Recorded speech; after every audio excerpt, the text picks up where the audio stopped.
I've never been a true cinephile. For many years, I watched at most a handful of movies in an entire year.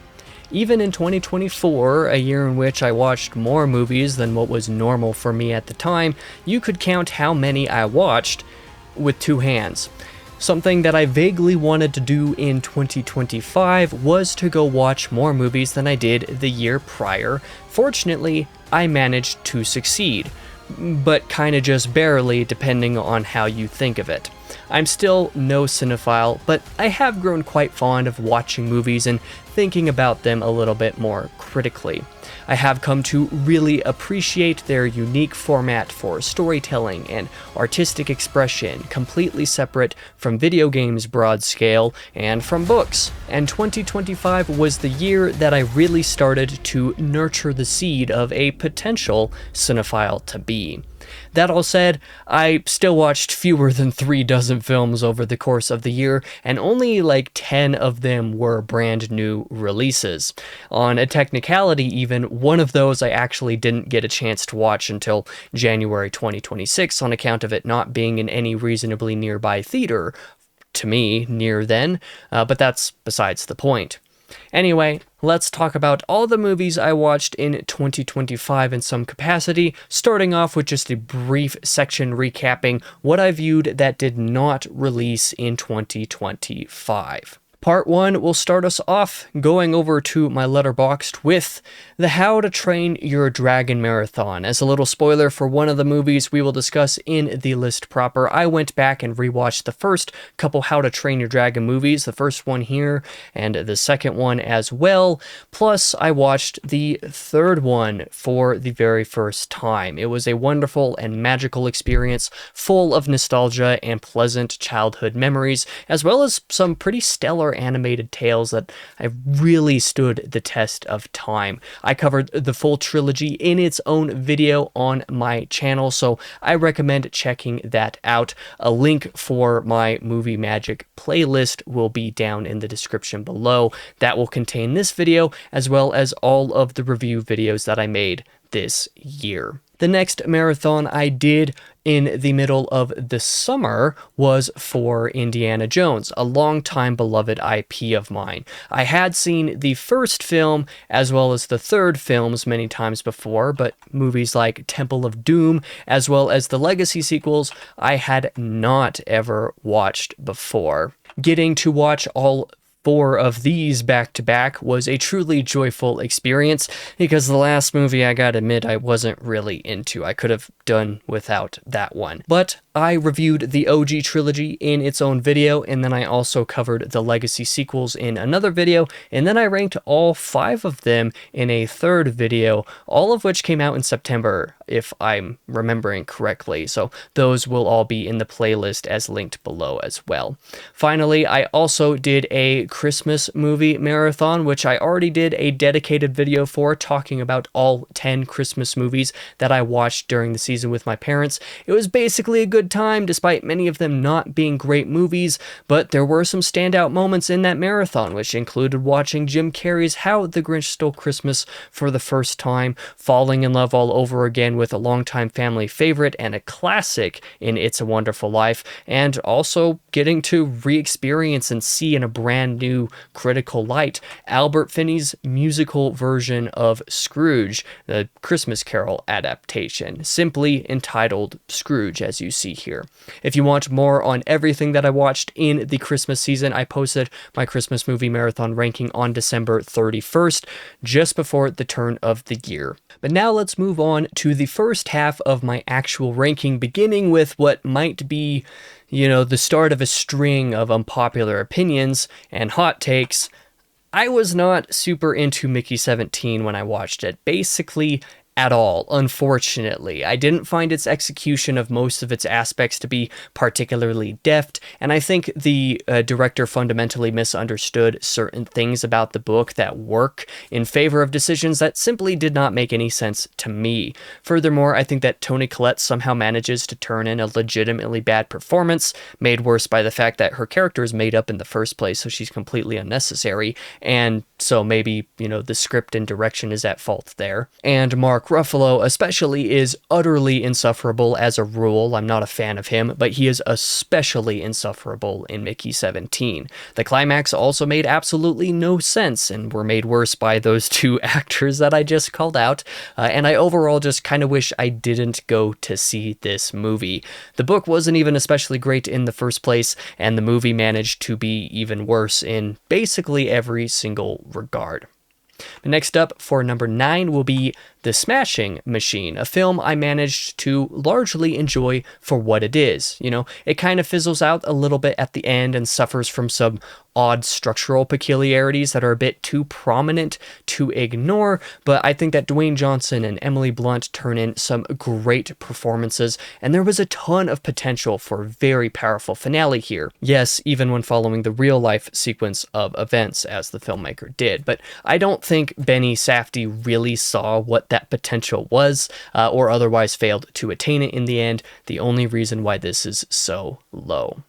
Next up is going to be, a little bit of an oddball and maybe an unpopular take to a certain degree. I've not watched very many of the Mission Impossible movies, something I should probably try to fix a little bit more this year since I own basically all of them now, but I overall quite liked Dead Reckoning from a couple years ago, which, I rewatched Dead Reckoning before I went to see the new one, and actually liked Dead Reckoning more on the rewatch, but unfortunately I was pretty let down by the final Reckoning overall on account of its abysmal exposition and generally mediocre first act. Much of the rest of the movie, while being exciting and impressive in many ways, did not manage to regain what the previous film had set up and what the first act of this happened to ruin.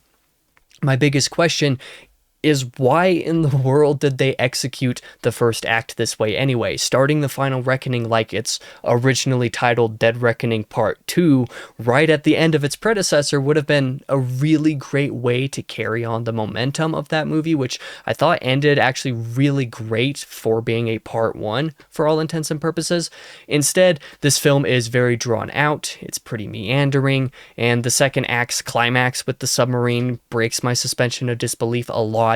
And the third act cares a lot more about, admittedly very cool plane stunts, but cares a lot more about that than actually wrapping up the story, which in this particular film just doesn't really make as much sense as it should. It's fine setup in Dead Reckoning, but isn't really executed the best in Final Reckoning, in my opinion. It's an enjoyable watch for most of the back half, back 2/3 really, but definitely not one I was eager to watch again.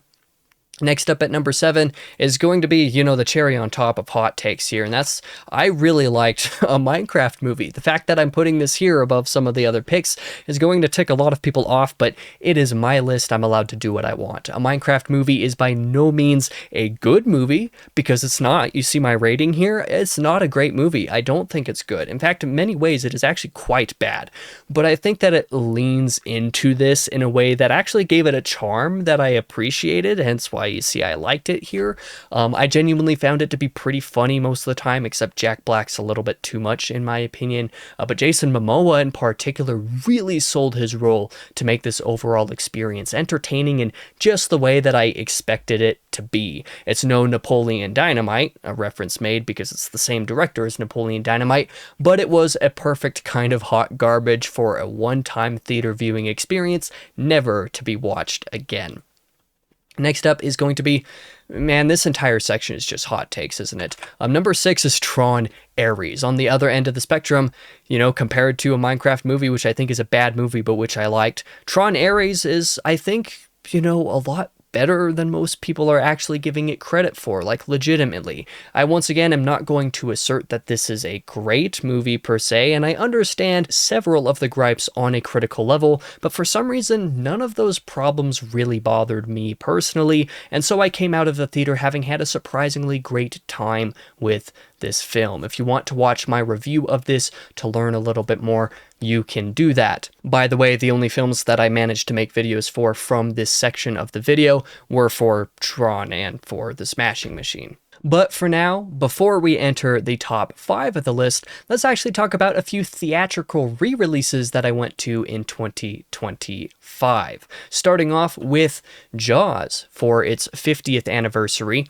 coincidentally, right after marathoning Indiana Jones and determining that I needed to watch me some more Steven Spielberg there in that time at the end of August, early September, whenever it was, I got an email from a semi-local theater saying that they were doing a limited week-long run of Jaws for its 50th anniversary, and of course, I had to hop on the opportunity to see what is considered a classic and a film that helped to create the idea of the blockbuster. I had a really great time with Jaws. I think that the final act, out hunting Bruce and all, runs a little bit too long, and I think it repeats some of its own paces just a little bit too often, but so much of this was a really wonderful and exhilarating experience. And the iconic jump scare that I already knew was coming actually managed to still get me in the theater and really got my buddy, and that, along with the general tension, really made for a standout experience. Next up was actually my first theatrical re-release that I've ever watched.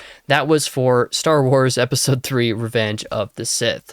Unfortunately for Jaws, Star Wars is nostalgia fodder for me, and so Revenge of the Sith is, I just enjoyed it more. It's my favorite film of the franchise, in fact. My buddy and I both adore this movie to pieces, and having the opportunities to see this for its 20th anniversary was not an opportunity that we were going to miss.